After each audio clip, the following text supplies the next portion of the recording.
Hi, class. Welcome back for the spring 2020 semester. I'm Al Macker. I'll be your professor for our class.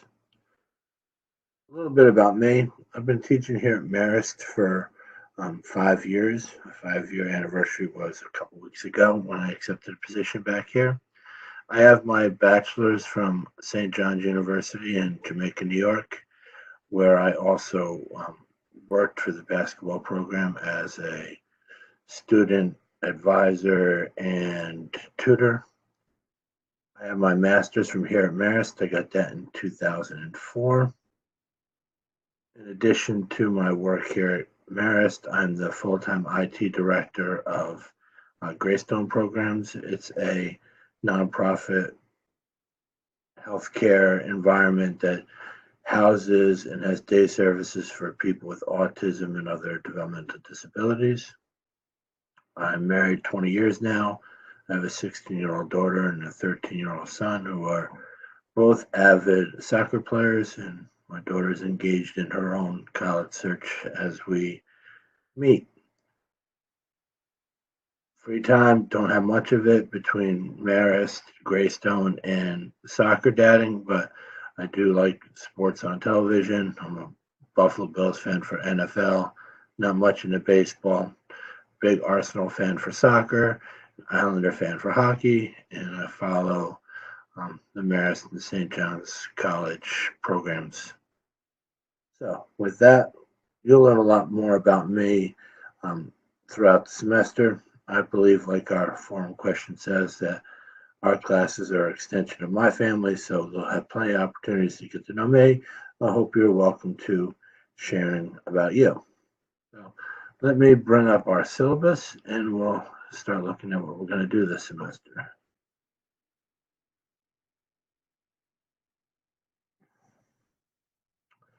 So, as I am part-time faculty, my office hours are really by appointment. If you need me on campus, I'll definitely make arrangements to get on campus and meet with you. Otherwise, you can use my cell, 845-337-9057.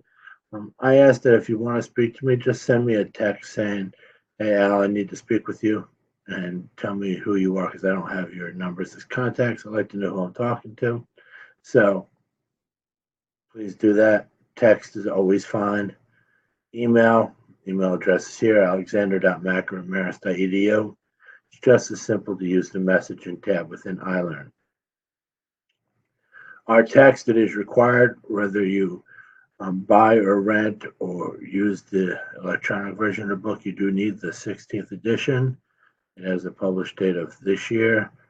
Um, the book is refreshed almost every year or 2 years, so there is different content and technology changes greatly. So we do need this. So please just rent it, and I recommend the ebook. That way you can mark it up, study from it, etc. The software we need Microsoft Office or some variant like Google G Suite. However, we all have the Office 365 environment available to us, so I prefer you to use Microsoft Office. And when you're turning in assignments, please do so in PDF form. It is just easier for me to read and grade.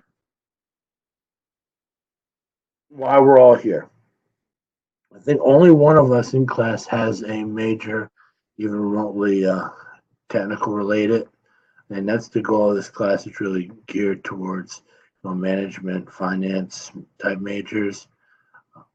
And what we do is we position IT in an organization and see where it really fits in.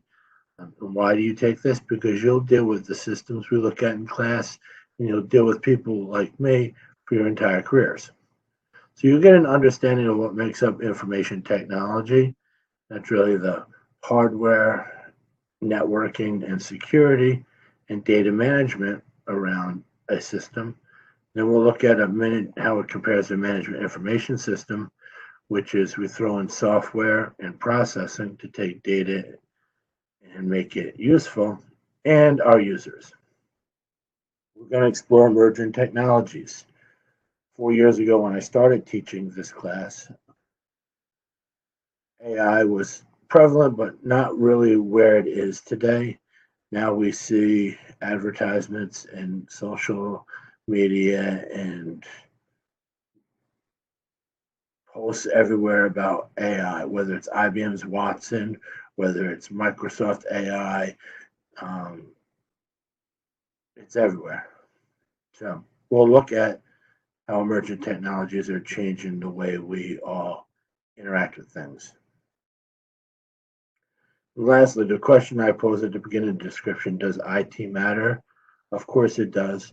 Most organizations can't operate without IT, but it's seeing how IT fits into how you do your job is where you see the real value. The class is broken up into 4 parts. Chapters 1 through 4 are really introducing you to concepts within IS and introducing you to the organization as a whole. You may have taken other organization type classes. This will just build on what you've already seen. Then we look at what makes up IT infrastructure. That's computer hardware, some software, operating systems, networking, security, and data management. In chapters 9 through 13, it's really the foundation of where you'll use IS in the future. It's how enterprise applications play within an organization. We'll look at enterprise resource planning tools. That's organizations that span the entire organization, regardless of what group you work for. We'll look at supply chain management. We'll look at customer relationship management, executive support systems, decision support systems. Then we'll finally finish up the semester with how IT professionals build systems. The midterm will encompass chapters 1 through 7. The final will encompass chapters 8 through 15. And we'll see from the calendar that the midterm is due on or before March 10th, and the final is due on or before May 12th. Our grading policy. Like I said, we have 2 exams. They're both worth 20%, both multiple choice, 40 to 50 questions or so.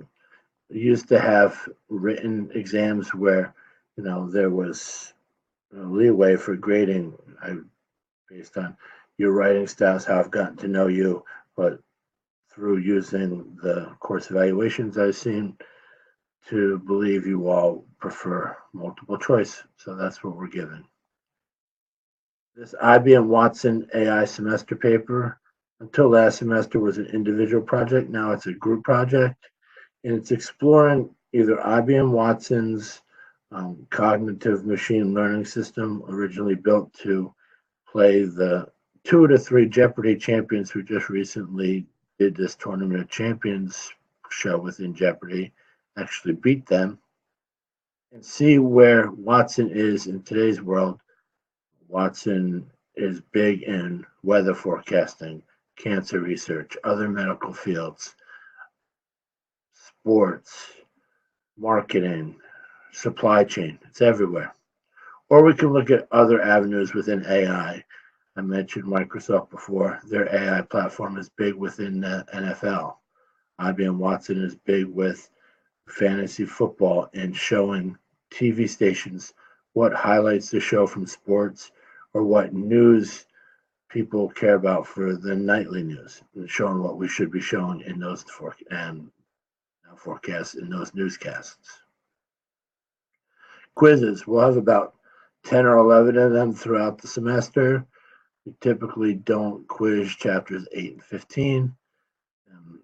You may not have one every week. They may be grouped together for 2 chapters, but they really are the foundation of showing me that you're getting what you're reading and from getting the points for our lectures.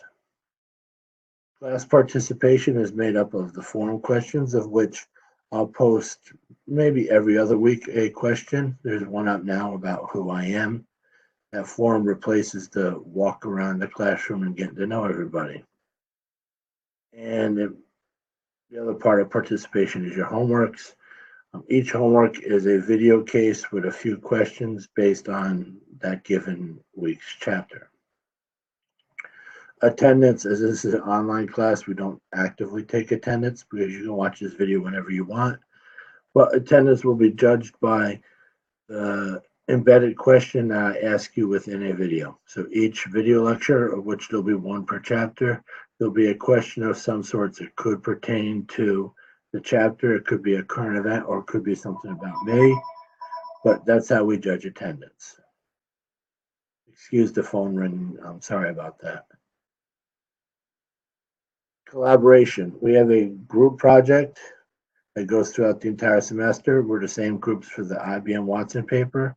It's called Dirt Bikes USA. Each week there's a set of questions that helps us build an IT platform for this company, Dirt Bikes USA. And I'll show you where everything is for that shortly. Grade distribution can be seen here. Lectures, they'll always be posted on iLearn under the WebEx tab, which I'll show you momentarily. But if need be, I can put them up on YouTube as well. You're expected to do your homework each week. I give a little more leeway with late homework. Quizzes and exams, they're due on the date due. I don't have much leeway there because I do give plenty of time. So missing a quiz or an exam really equates to a 0 for that particular quiz or exam, but I do allow makeups for homework.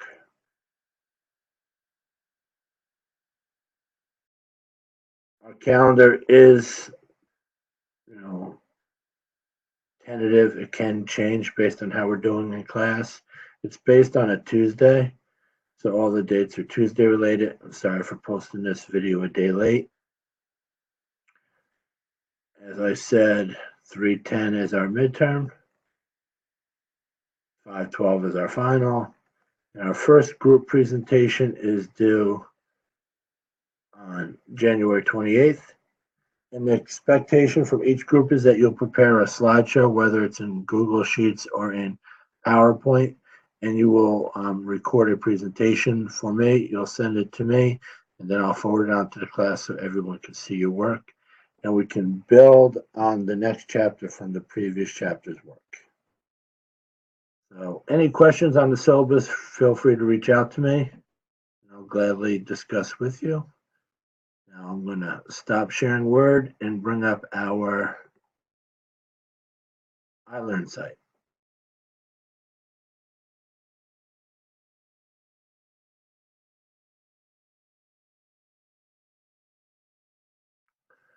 As I said, this is the WebEx tab on our iLearn site, 300L722-20S. You'll find the recordings. The WebEx tab is here under Event Recordings. After I am done with this, you'll be able to click this check for recordings and you'll be able to stream it or download it, and you'll be able to watch it. WebEx platform does allow for Mac and for IBM Windows-based machines. This is one I did yesterday, but forgot to hit the record button, so I am going to remove it.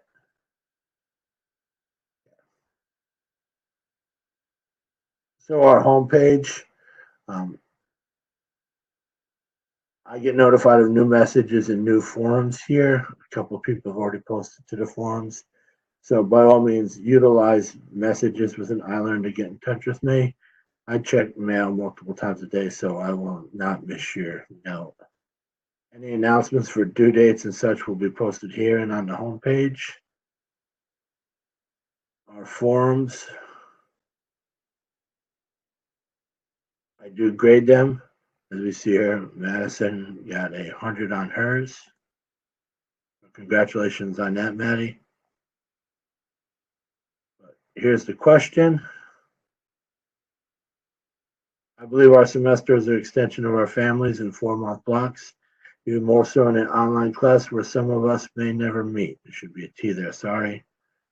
I'll edit that. So tell us about you. What do we need to know about you? Year, major, hobbies, expectations in the class, share video, pics, etc. Find out the real you. Gradebook is where we're going to keep track of our grades. Resources. All the tools you need for the semester are here. Under lecture slides are all the lectures, including the one we're going to look at today. Everything about Dirt Bikes USA is here. So group 1, your presentation will be on chapter 1 running case assignments here. You'll find everything you need to know about dirt bikes in a dirtbikesrunningcase.doc. Dirt Bikes financial statement data spreadsheet, the Dirt Bikes organization chart, a customer database, and a bill of materials, and an employee database you're going to use for data in various chapters throughout the semester. Site info, muse, statistics are things I use. Roster is a quick way to see who's in the class.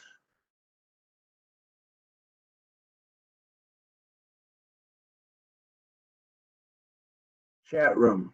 This is a good way for you guys to meet. You may use Google Hangouts or Skype or some other method, but I have opened the chat room this semester and given you all abilities to create chat rooms, so you can create chat rooms and invite your teammates and be able to talk within iLearn. I have included WebEx for you all should you want to use the platform we're using now to record this video to meet and share screens and such. You can gladly do so. So that's our iLearn environment. And now to our presentation.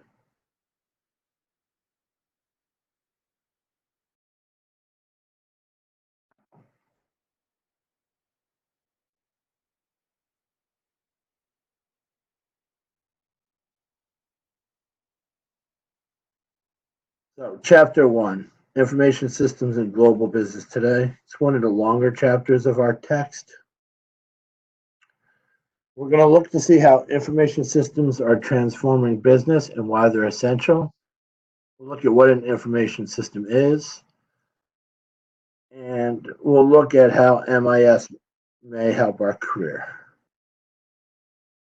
Our video cases. There's usually 2 per chapter, an instructional video for you to search for. Your homework is based on the UPS video. I may show some videos here in these video lectures and discuss my thoughts on them. I've not done so for chapter 1 because I don't particularly like the Facebook case, but I love the UPS case, and it'll set a foundation for the entire semester as we'll go back and look at UPS, even into chapter 15. So that's our homework for next week. Each chapter in our book starts with a real life case of how companies use technology. I typically won't talk about them in lectures because it's really used to spark conversation in a physical classroom, but I will on this one just to give you how you should be looking at these cases. So our case is PCL Construction. Some challenges they had are widespread operations, mean the operations are dispersed and they're paper intensive. So solutions would be to give users mobile devices. They could have touchscreen kiosks. They can migrate to Microsoft Azure Cloud. Azure is a foundation of Microsoft's cloud offerings. And you may ask, Al, what is cloud? Well, to IT professionals, cloud means internet. So cloud computing means internet computing. You touch Azure every day when you check your Marist email on Office 365. It's just public or private offerings Microsoft uses to manage a company's identity and its data. They can have virtual design and project management, analytics dashboards. I would add a migration to a paperless environment using something like Adobe's Acrobat DC to move their paper processes to digital form. The case shows us how IT can change an organization. It changes how people do their jobs, changes how their jobs actually function. So, How is IS transforming business? How will it touch me? Well, a couple years ago, 140 million businesses had an internet address. May not necessarily be a .com. It could be a .org, a .net, a .whatever. We'll learn more about URLs in chapters 6 through 8. But 140 million businesses. Today, it's closer to 200 million. Almost 300 million adults in America have online access, of which two-thirds or so purchased their online access.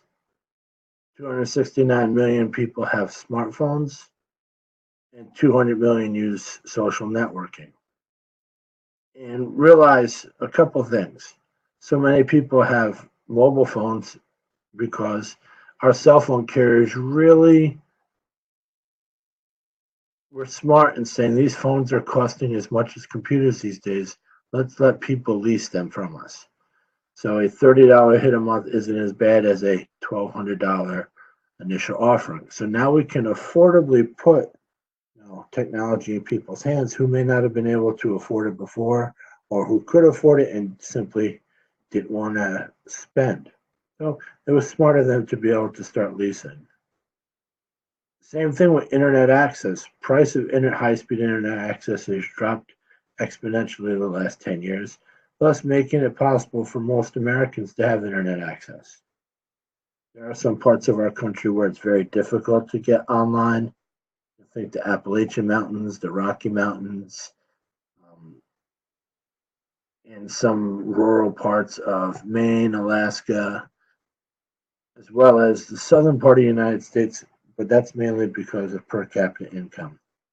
Families are having trouble, keeping their homes and feeding their families, so internet is kind of a luxury. But with the use of disposable phones, we can get online as well. So that's why we see a proliferation of internet transforming business. Social networking. You guys are much more versed in social networking than I am. I do have accounts on LinkedIn, Twitter, Facebook, Instagram. I mostly use Twitter that's where I get my news. And LinkedIn is how I communicate to peers, some former students. Don't really use Facebook and Instagram that much. Really have Instagram to check what the kids are doing. Should any of you want or need my social media, it's available in my profile, or you can ask me. But while we bring it up here, companies integrate their social networking along with applications they use to, say, manage their customers, CRM applications, to build customer supplier intimacy. It's really changing the way we communicate to our customers. We see internet advertising growing. It's really about 35% per year. And we see advertising everywhere we go. Instagram people, we have these influencers selling product all over the place. We have companies selling through the platform. We have, companies buying your cookies, your small digital footprint, and everywhere we go, we see ads for things we may have shopped for. It's all how free works on the internet. We see new laws for storing data. Data retention laws are very strong in the UK and the European Union, not as strong here. And lastly, any kind of change affects an organization positively or negatively. Change is very hard for IT people to work through based on culture and politics, but change can result in changes in jobs and careers. And I've seen that firsthand. I worked for almost 13 years at a company called Syncora Guarantee. It used to be XL Capital Assurance, which was a wholly owned subsidiary of XL Capital. Some of you may know XL Capital as it holds the naming rights of the Civic Center in Hartford, called the XL Center. XL is a multinational property and casualty insurance company. XL Capital Assurance was a branch that dealt with bond insurance. Well, bond insurance is companies, municipalities, colleges take on debt, like Marist has done to build the new dorms, or back when I was working at Syncora, they took on debt to build the townhouses near Hancock, as well as renovations to our football stadium. And when Maris went out and issued bonds to raise money for that debt, my company would put insurance around that debt to make it, a better buy for people looking to buy bonds. This slide just shows total investment in an organization and total IT investment. IT investment is about 35% in 2020 of an organization's entire spend. At Greystone, it's 41% of our entire spend. It's really because for many years before I got to Greystone 3 years ago, the company spent zero on technology, and we had to really get it into the 21st century. And we're still trying to finalize our platform. We're close. You'll learn more about Greystone as the semester goes as well, so I'll use it in practical examples. New things in ISIT. We talked about cloud computing already. Big data. What big data is, it's a method of storing data structures that typically we didn't. Big data really came about because of social media, and particularly Facebook. And now that instead of storing zeros and ones, we're storing videos, pictures, and the like. So we needed a method to store that, thus big data. Internet of Things, or IoT, are things like smart home automation tools, smart thermostats, oil sensors, water detectors, light controls, power controls. Things like this device I'm showing you now. This device is a smart plug where I can plug a device into this and control this through my Alexa hub and be able to tell when a light can turn on and off. We talked about AI and machine learning already. And look at the way business has changed in the last few years. 5-10 years ago, yeah, we streamed music a bit. We were starting to stream video, but look at today. Cable TV subscriptions are dropping. Satellite subscriptions are dropping. Because, yeah, we still have to buy internet mostly from a cable company, but let's keep our charges at that, and we can stream whatever we want from whatever provider we have. And the world should watch out with Disney Plus, Hulu, and ESPN. That's a huge market share for streaming content, and I could see them buying more and more entities as the time goes. E-commerce. E-commerce is electronically selling goods and services for something in return, whether it's product for product or product for currency. It was almost $1 trillion in 2018. It's over $1 trillion now. And that could be business to business selling. It could be business to consumer, like we do every day through things like Amazon, or it could be consumer to consumer, like within eBay. We all know about Netflix. And Netflix is an example of a company changing their business model. And we'll see, that's one of the reasons we invest in IT. Netflix started out as a mail order DVD and game organization where you'd order a DVD or a game, you'd have it for a couple of days, you'd mail it back. Now they're a streaming service as well as having new content to stream. We changed the way we manage with new information systems. We're more collaborative, like within the environment we're talking now. We have more virtual meetings. We no longer have to pull people into one space, and it allows us to have a global workforce. It allows us 24/7, 365 access to our work environments, our school environments. I talked about change a bit already, but organizations change because we allow more people to do things. So we're not as reliant on the three-tiered hierarchy as we're going to see in a few slides. We allow more operational control of our day-to-day. We get rid of some middle management. It's called shrinking an organization. and we have a strong C-suite that's really leading our strategic vision. With more importance on our operations staff, we have to put an emphasis on what they do well, what skill sets they do well, and give support around those people that need some help with their core competencies and skills. We need higher speed, more accurate decision making, and that comes with better data and ability to put analysis on that data. We need a better way to have better relationships with our customers. And lastly, which is still a problem within the IT world, a better understanding of the importance of IT. But I'm hopeful by May, all 26 of you will have a better understanding of how important IT is into an organization.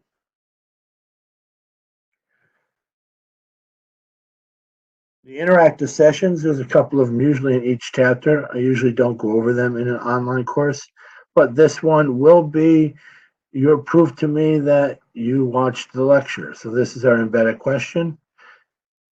Read over the interactive session, but I want your take. Can you run your organization with an iPhone?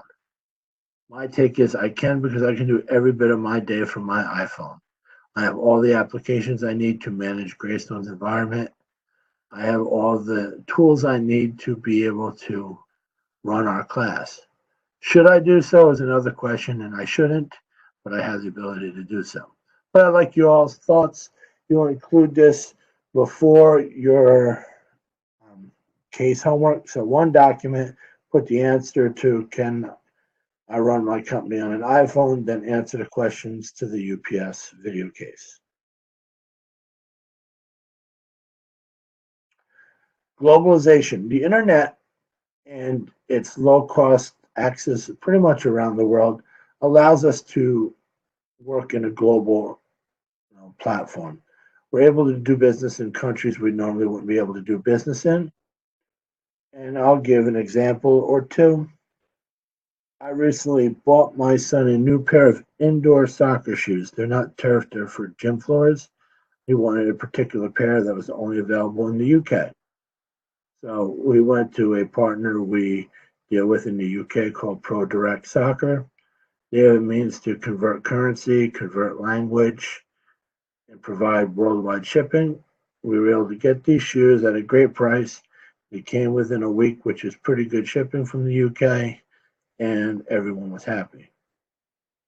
Before the internet really took over, he wouldn't be able to get these shoes, nor would he know about them. Even greater example is how we can get goods and services from China.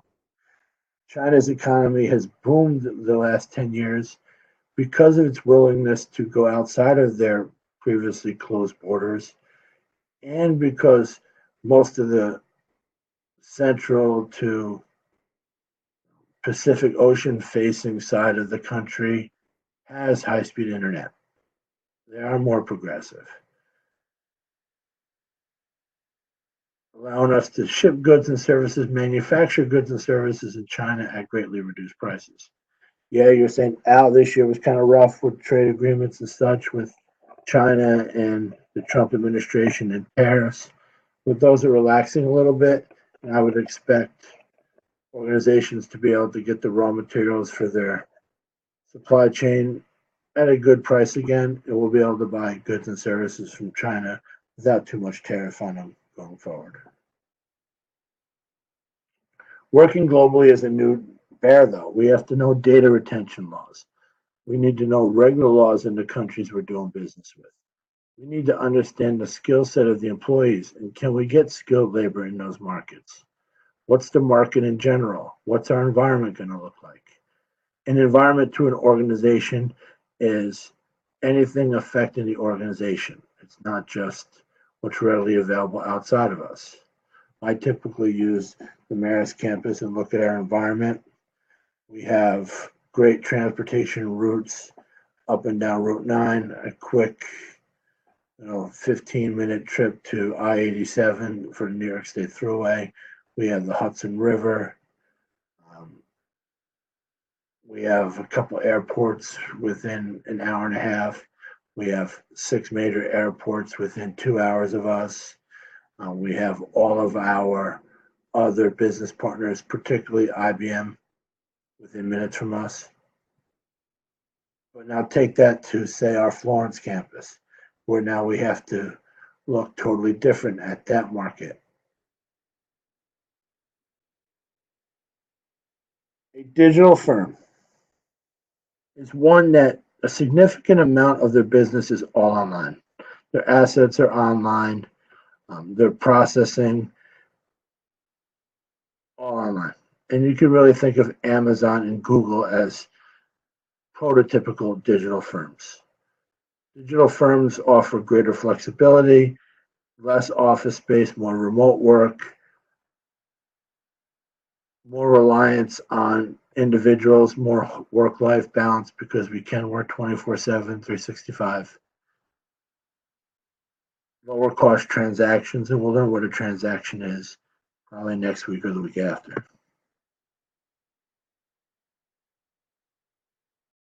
The core and what makes up the pretty much rest of the slides that we're going to really just talk on here is why firms invest in IS. We want to achieve these 6 things. Operational excellence. That's simply improving how we do our jobs to have higher profits. Now you may say, Al, look at number 6, survival. It's important to know not every organization is out there to make a profit. Some, like mine at Greystone, are nonprofit, which we can't carry profits over for the previous year, but we hope to break even. We've not been able to do so the last couple of years, so we have to look at how we've really invested in IS and see which one of the other 5 of these reasons for investing in IT are we not doing so well. IS and technology should help us improve our efficiency and productivity. We really look at Walmart and their retail link system, which is a system of placing real-time inventories into Walmart's extranet. The internet is the world's largest network that's interconnected between routers. A router is a physical device that connects 2 networks. A network is a connection between 2 or more computers. So internet is connecting everyone worldwide. Intranet, INTRANET, is a subset of the internet that's for a company. And you can look at mymarist.edu. That's Marist's intranet, only available to Marist students, faculty, and alumni and employees. Lastly is an extranet, and that's how companies let people in to their network to share data. Much like Walmart's retail link, they connect their suppliers into their retail system so they can fill demand almost immediately. Thus, Walmart's better at the retail game than, say, Target. New product services and business models. The example I used for Netflix already, how Netflix started out as the mail order disc company and then now as a streaming service because they got so good and so many people bought into their previous business model that they were able to adapt and change. The business model is how a company produces, delivers, and sells its products. The example here is Apple. I hope you all realize, as big as Apple is today, back when I was going to St. John's in the late 80s, Apple almost folded. People weren't buying their high-priced Mac computers. They were buying IBM clone machines using the Windows operating system. It wasn't until MP3 technology came out in the late, I guess, early 90s, late 80s, no, more early 90s, and companies began trying to give away MP3 music through like Napster, where artists revolted, like Metallica, who sued Napster for, artist rights, that Apple was really transformed. Steve Jobs and the guys at Apple seen a chance to make revenue through selling digital music while giving artists their royalties. Thus, iTunes was born. From iTunes, we needed a device to play the iTunes platform. It's different than MP3 and MP4. Where did we get the iPod? We look at the iPod through its iterations. We said, hey, maybe we can now make phone calls out of it. We have the iPhone. Hey, iPhone can do all this great stuff. Let's make it bigger into a tablet so more people can use it. We have the iPad. Changing the way we do business because we're either doing it better than everyone else or it means to survive. Customer supplier intimacy. That's using tools like customer relationship management tools to be able to better communicate and market to our customers. Our end game here is to get return customers. Return customers, we have to spend less to market to them than we do new customers. Those are the ones we want to keep. Yeah, we always want new customers. We want to make sure we keep those that are already with us. The example used is the JCPenney and Mandarin Oriental hotels. I'll use the hotels I use, Hilton and Marriott.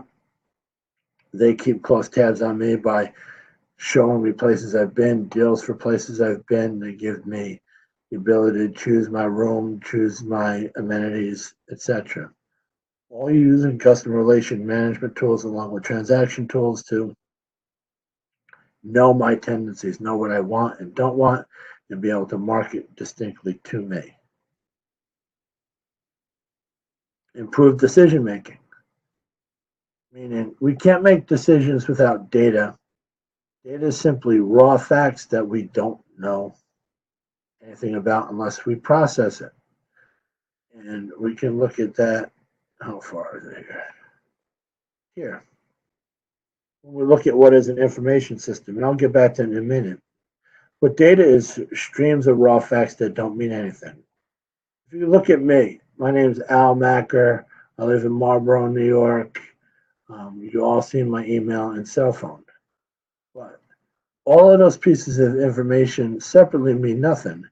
It's not until I put in a contact for Al Macker and have put everything in one place that it makes a difference. That's what I mean here with improved decision making. So with good data, good processing, good information, we can now use forecasts or best guesses. Yeah, luck always comes into play, but if our data is bad, our guesses are wrong. We do rely on luck. We could have overproduction or underproduction. We could have not enough people working or too many people working. We could have poor response times. We'll see a video about IBM in Madrid and first responders, how we had 3-4 different types of applications running their first responders, and it wound up having poor response teams because no one was communicating to each other. We changed the system, put data in one place that was accurate, we could make good decisions. Competitive advantage. That means the systems, tools, employees, and their education and their business processes to make us better than our rivals. Look at Marist, for example. Our distinct competition in the area could be Vassar, it could be Bard, it could be Mount St. Mary's, it could be any of the Albany area schools like U of A, it could be Siena, College of St. Rose, not so much West Point. But how do we do things better at Marist than our competition? And I'm going to say our showcase programs and the money we put into those programs make us better than the Mounts of the world. The infrastructure we have on campus, the new buildings, the new technology, the integrated technology make us better than the Vassars, the Bards of the world. Our investment in our Division I athletics make us better than the non-Division I competition we have in the Hudson Valley, and we spend a bit more than the Sienas and the U of A's of the world. All makes us a little more competitive. And lastly, as I talked about before, a company doesn't always need to make a profit, but it needs to open the next day. Thus, survival. And the next slides, as you've seen, just go over what we just talked about. Going back to this slide, the information system is made up of software, hardware, how we store data, and how we communicate. Communication, I mean either phone, cellular phone, or networks. And the things in the blue, green color, cayenne color, whatever you're going to call it, are what we look at chapters 5 through 9. Software is what we look at, 5 through 8. Software is what we look at in chapters 9 through 13.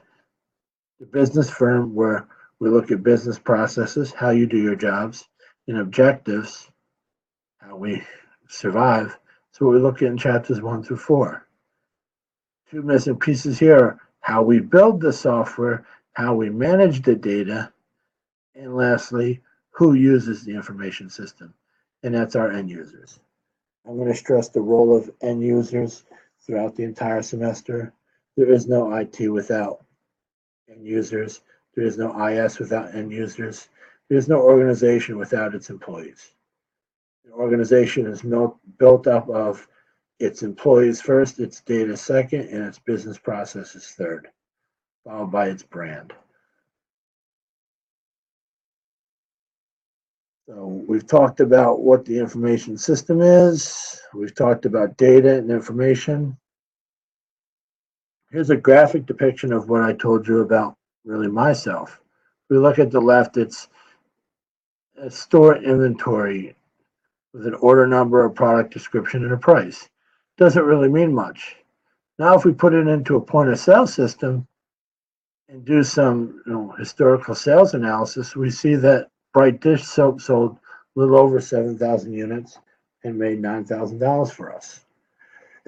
So not bad sales of dish soap, but we wouldn't have known anything about it by just looking at the data.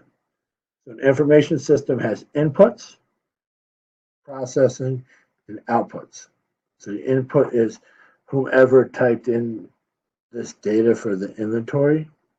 The information system provided the processing, and the output is our sales report here.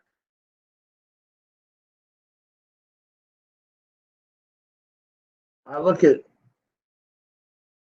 IS/IT as a big part of the organization that isn't widely understood, but IS/IT has to work within the environment. It can't work outside of it, meaning we can't put technologies and systems in place without interaction and feedback from our organization and management.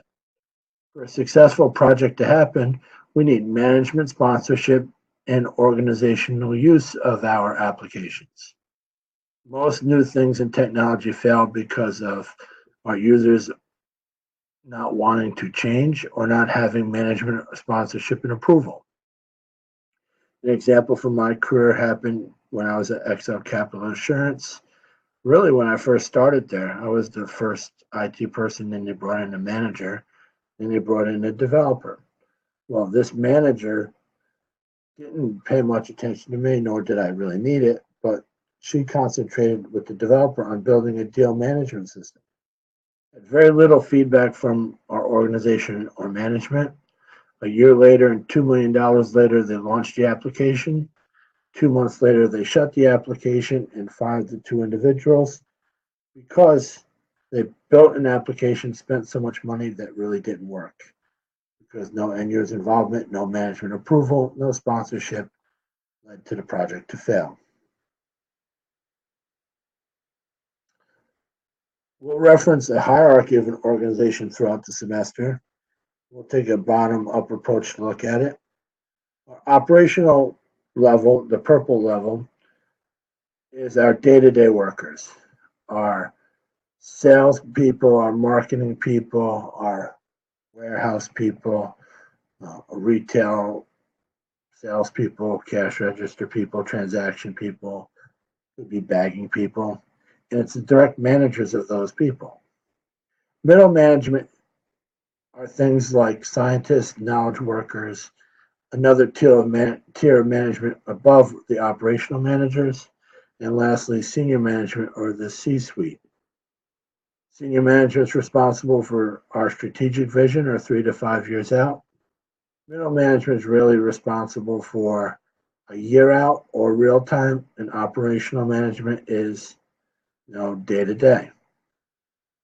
Through investing in systems and educating our employees and empowering our employees, our goal is to shrink that middle green level so we give more power to people who really operate our business day to day and allow our senior management to focus on that strategic vision. So we may not need so much level of management if we're enabling more people with better information, making better decisions.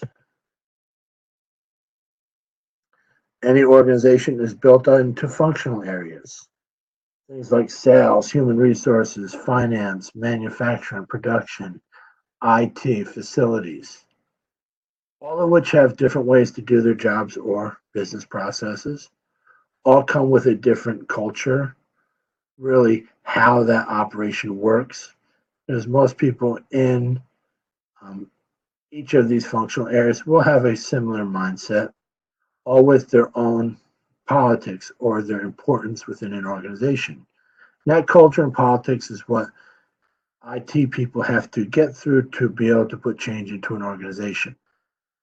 Human resources may think their system needs to go first, but finance says, hey, we pay our people who you manage and we pay our vendors, we have to come first. Oh, wait, we build and ship our product where our systems have to come first. So IT people have to judge the greater good, get management feedback and buy-in and direction, and we're able to properly build and manage projects.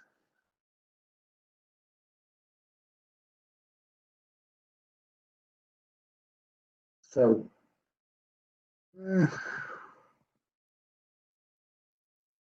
information systems, like I talked about, are made up of hardware and software, which we'll look at in chapters 5, 9, 10, 11, 12. Data management, we look in chapter 6. Networking and telecommunications, we look at chapter 7. Security, we look in chapter 8.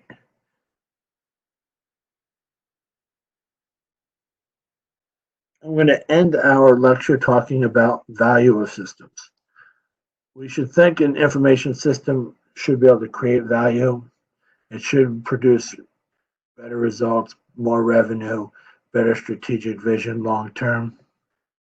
However, without proper input on business processes, end user need, end user training, and product testing and approval, systems don't always create value. As we've seen in this deal system within Excel Capital Assurance, we actually created less value. So not every system, not every investment in technology is always going to be positive.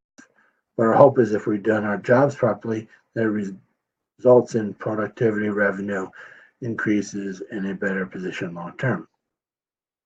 All of which equal what we see here. Our investment in IT should make us better as workers, should enable us to do our job so well that we can get into different business models. We should be able to communicate with our customers and our suppliers better. With better data, more efficient processing of our data processes, our business processes, we should be able to make better decisions. We should be better than our competition, and we should be able to survive.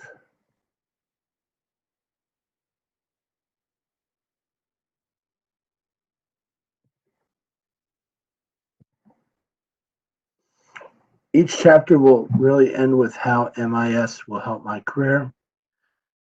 So go over the company, the position, the job requirements and such on your own. I'll tell you, an understanding of MIS will place you uniquely in your organization because most people in your departments won't have a background on knowing how systems work, knowing how IT people work, knowing how to communicate to IT people, which will leverage you very well in your careers. I thank you for your attention. Remember the question on running our company through an iPhone. I'm really looking forward to the semester, and I hope you have your first week back for the semester is great. Thanks, guys.